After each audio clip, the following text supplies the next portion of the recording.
The other day in a post, I asked for your top pillow fabrication questions, and I got some great ones. So I want to share those with you in a video.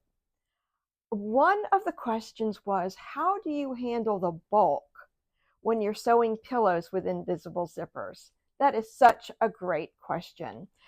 When we're sewing thick fabrics, or if we have a fabric that's lined and interlined for pillows, sometimes the turn of the cloth is so thick that if we sew too close to the invisible zipper teeth, it'll make it difficult for the zipper to work properly.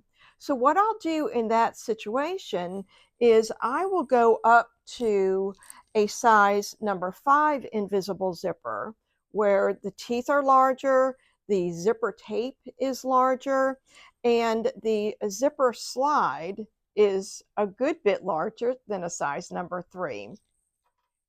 But what using the number 5 allows me to do is to still sew close to the teeth, but because the teeth are larger, that turn of the cloth from the thick fabrics won't interfere with the larger zipper teeth.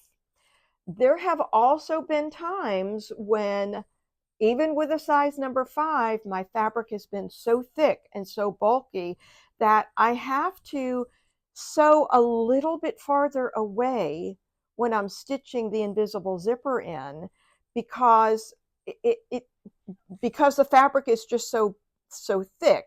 And so what the turn of the cloth, what that term is that means how the fabric turns, because when the zipper is in the seam and you've got it stitched in and you turn the fabric back for the zipper to work properly, there is a bump of fabric, or there's a thickness in that fabric just due to the weight of the fabric itself and the thickness of the fabric itself. So that's the turn of the cloth. And you can see here on this the thinner fabric, let me find that invisible zipper for you.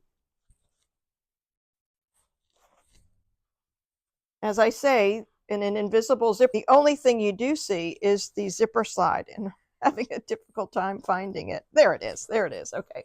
So this fabric, this is a thinner weight fabric. It's more of a drapery weight fabric.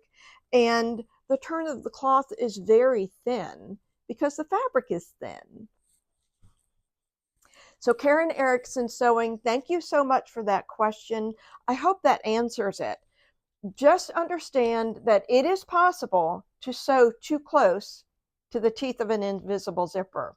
And sometimes we have to back it off. As long as your stitching is straight and consistent, it's acceptable. For more helpful zipper techniques, be sure and read the blog on my website, my top 6 tips for inserting zippers in pillows. You can find that at designsbydonna.com. Be sure and follow me for more helpful home sewing tips and techniques. And if you like this video, like it and save it so that you can come back and reference this information again in the future. And remember, always sew with joy, create with confidence, and live inspired. Be well, everyone.